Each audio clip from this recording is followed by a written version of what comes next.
18वें दिन का मंगलमय युद्ध था। उससे ठीक पहले गांधारी ने दुर्योधन को बुलाया, बचपन में जैसे तू मेरी गोदी में बैठता था ऐसे नग्नावस्था में आ जा। ठाकुर जी समझ गए लीला तो करनी पड़ेगी। ये नहा धो के पूरा नंग धड़ंग जा रहा था, तो श्याम सुंदर बीच में ठाड़े है गए, देखिए हो शिम शिम शिम राम राम राम, कहां जा रहा है ऐसा नंगा? अरे माँ ने बोला बच्चा है फिर भी थोड़ी मर्यादा तो रखेगा, सब हंसेंगे। तो बोले प्रभु क्या करूं? बोले मैं तेरी हेल्प करता हूं। दुर्योधन बोला you are the only saviour I no.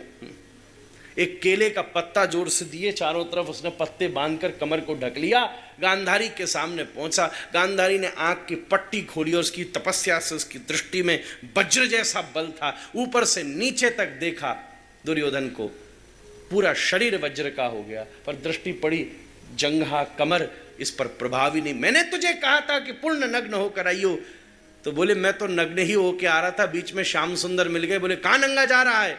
Gandhari हंस गई, बोले गोपाल तेने कछु ठानी राखी है तो कोई किसको कौन क्या कर सके महाराज, जाकू राखे साइया मार सके ना को।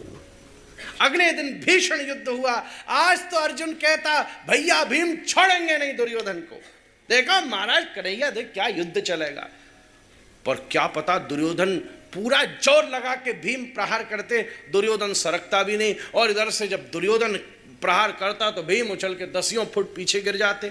थोड़ी देर में भीम बिल्कुल हल्के पड़ गए और दुर्योधन हावी हो गया। अब अर्जुन ने मुड़ के देखा, ठाकुर जी आप ही संभालो।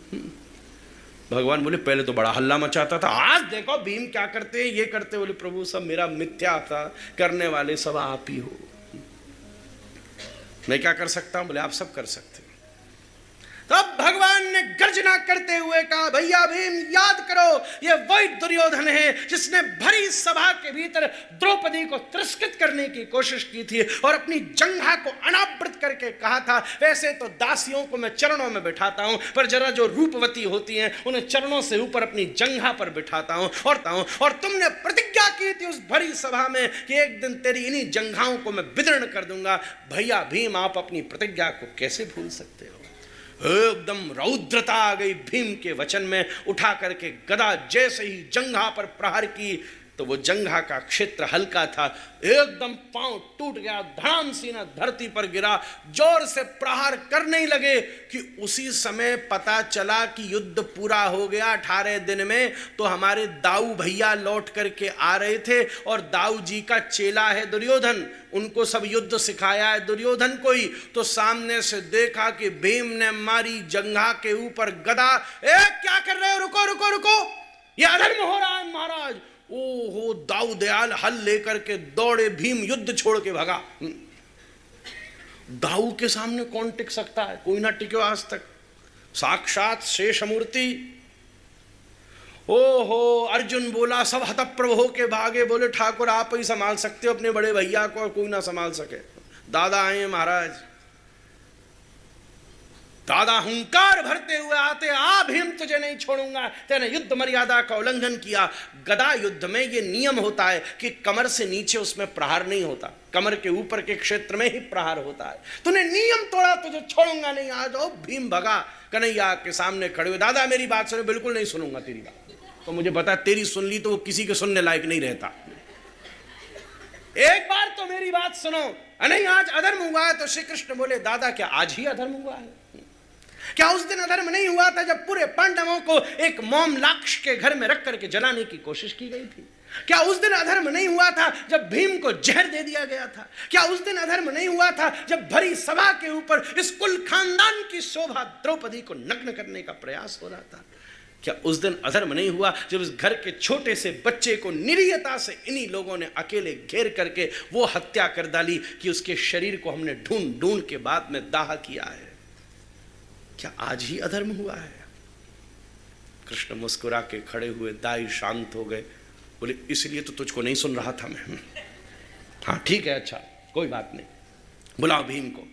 सही बात है, इन्होंने अधर्म किया। सबसे बड़ा प्रहार तो इस संसार में शब्द का ही होता है। एकदम शांत पड़ गए। दाऊ दयाल भीम ने आके दंडोत लगाई, दाऊ मुझे क्षमा करना, मैं नहीं मार रहा था, ये आपके भाई की आज्ञा थी। इन्हीं ने कहा कि मारो। हाँ ठीक है।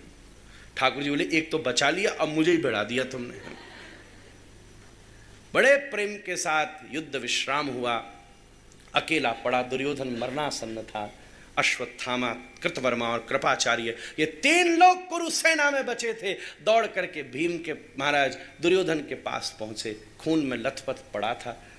आप आज्ञा करो। जब तक एक्चुअल में युद्ध की स्ट्रेटेजी को महाभारत किसी ने पढ़ी नहीं, इसलिए उसका बोध नहीं है। युद्ध हो रहा था धृतराष्ट्र का। दुर्योधन जो था वो रिप्रेजेंटेटिव ऑफ धृतराष्ट्र होकर युद्ध लड़ रहा था, क्योंकि वो अंधा था, इसलिए भीष्म खड़े हुए थे। नहीं तो नहीं, अगर केवल 2 भैया लड़ रहे होते तो कोई नहीं खड़े होते। क्राउन वर्सेस पांडव, ये युद्ध था, इसलिए सब खड़े थे। तो जब तक राजा जीवित है या बंदी ना बना गया हो या जब तक शरणागत ना हो गया हो, तब तक युद्ध विश्राम नहीं होता, चाहे एक व्यक्ति भी बचा हो।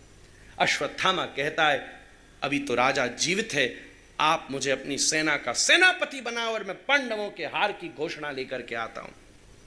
दुर्योधन मरते मरते भी हंसता हुआ बोला, भैया सेना होगी तो बनाऊंगा, है कहां सेना? पति किसका बनाऊं पहले तो ये बता, सेना ही नहीं है, सब तो खत्म हो गए। बोले नहीं बस आप बोल दो।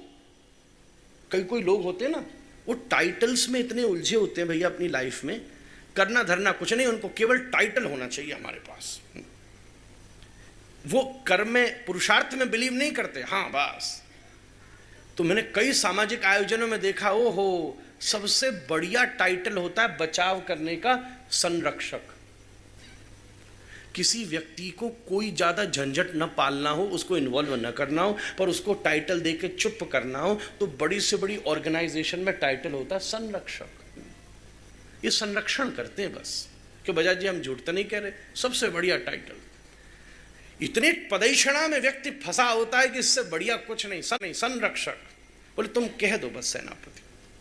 क्या करे, पूजा की थाल तो थी नहीं, उसी का खून बह रहा था, अपने खून लेके माथे पर लगा दिया। जा तू आज से कुरुसेना का सेनापति।